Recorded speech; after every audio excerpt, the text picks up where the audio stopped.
So you all were, I mean, you were sort of, it was the two of you and it was Anne and it was, a few others. And there was a little money from the county and maybe a little money from the state. And then Ruth's out beating the bushes, raising $10 memberships. Yeah. And, I mean, did you get many people interested or did you just decide to plow forward or how, I mean, between the time it was formed in 1977 and the time that the restoration began, which I think was 1985, is that correct? 85. 85. Mm-hmm. So did it sort of slowly build or what happened in those interval years? Very slowly. Very slowly. Well, what we did, it's like getting your nose under the tent. Mm-hmm. Yeah. And then by then, John Walton wasn't working here Right. at that point. Right. John Walton came a little bit later, and he was with the history division, and he was interested in history, and so he was living in an historic house, and so he really thought it was a good idea. And then we really started with when the officers were still in here. Yeah. We came up and said, "Can we take people through this house? Everybody wants to see what it looks like inside." That first tour. So they said yes. And again, just so I've got a frame of reference, this is the late 70s, early 80s? When would that have been? Yeah, It must have been. around that time. So they allowed you to bring people through the house even though they were still here One day. in the offices? One day a One year, day. right? One day a year. And Just one day. they had, Yeah.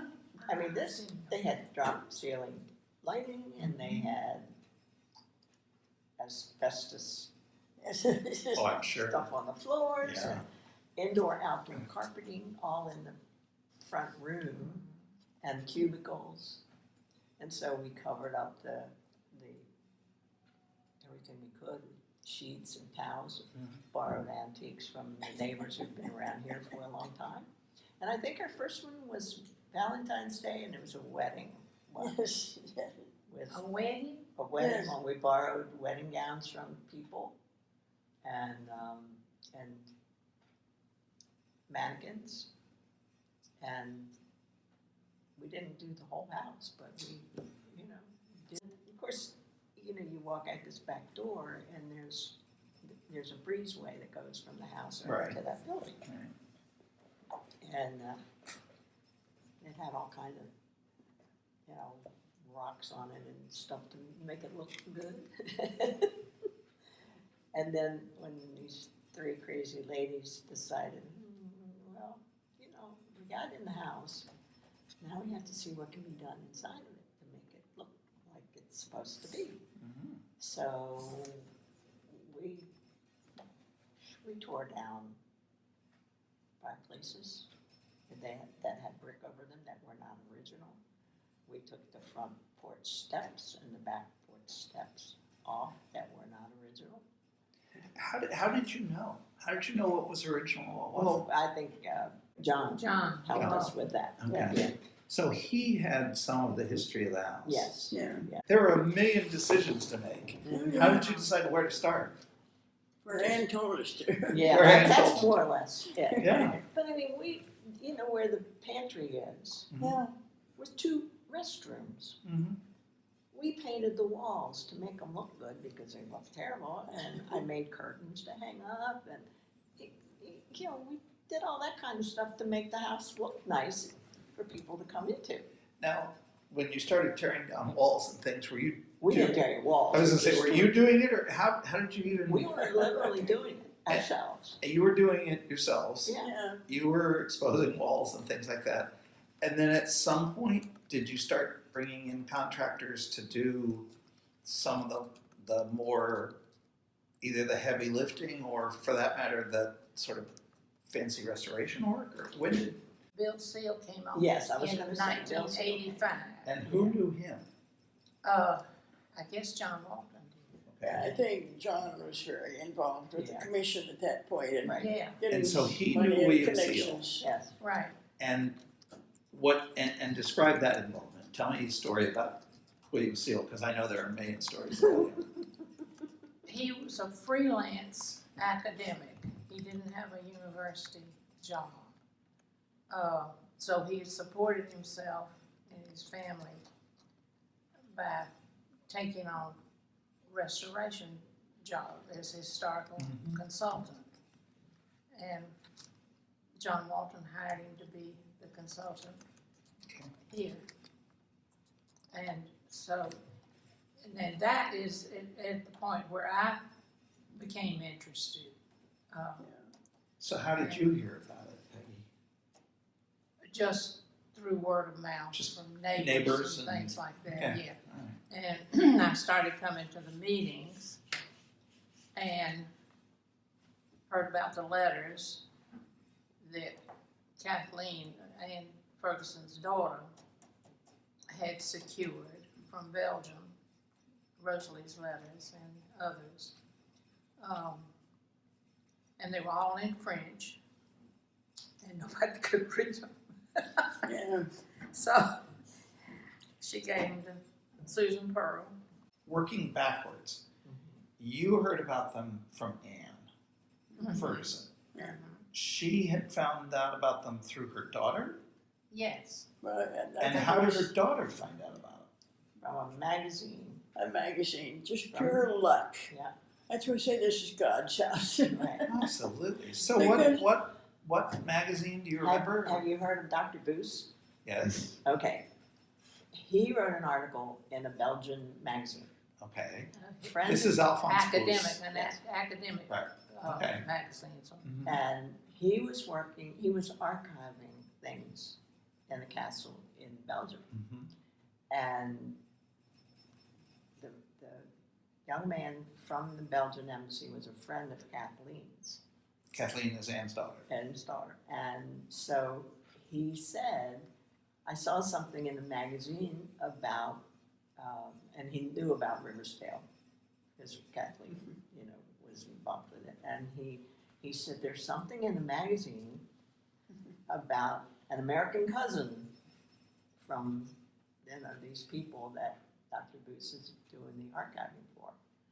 And so she got a hold of the article, got Dr. Boots' name, and, they just kind of one thing after another. And she got in touch with Dr. Boots and got copies of the letters for us. And then he sent Xerox copies in French, Yes, right? to Kathleen. And how did you get recruited, Peggy?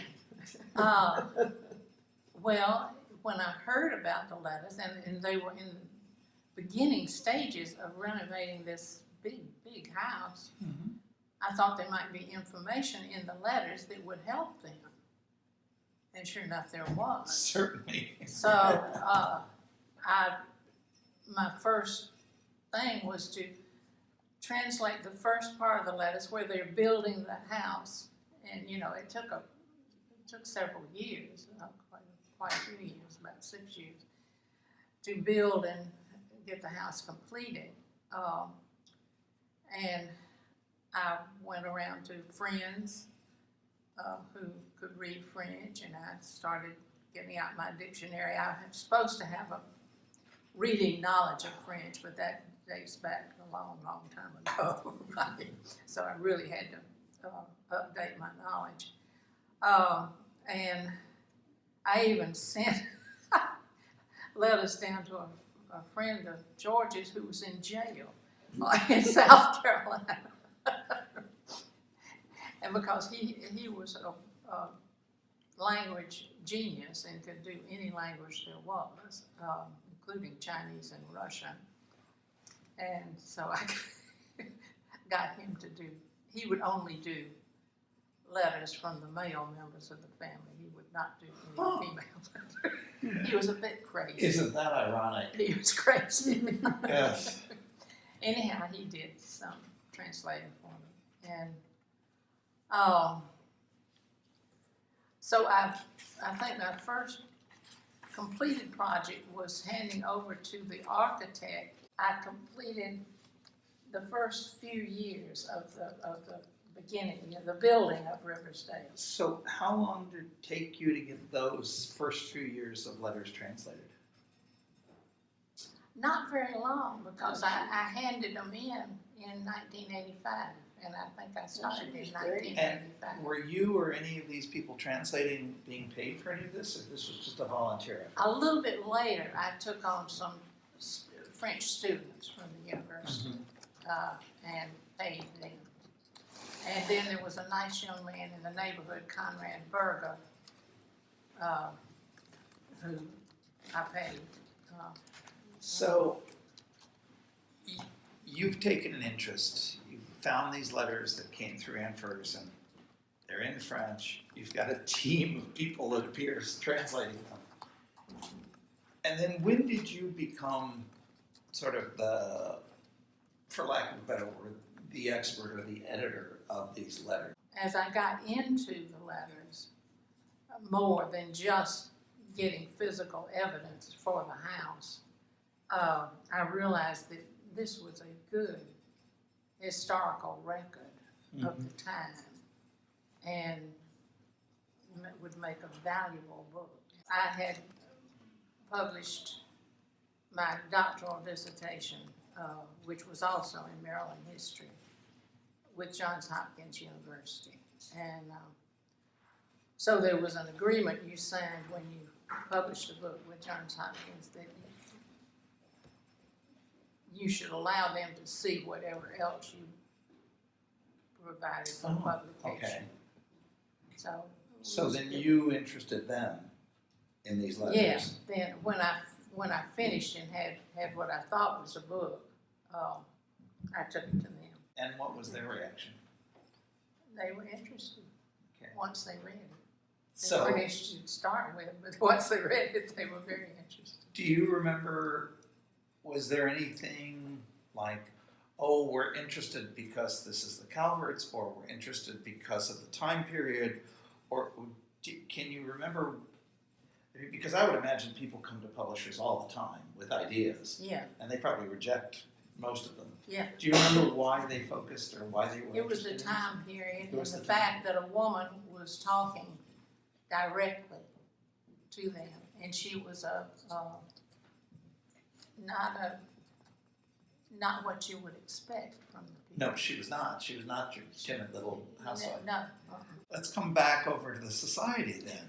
So these letters are being assembled, they're being translated. Did you know it was happening as it was happening?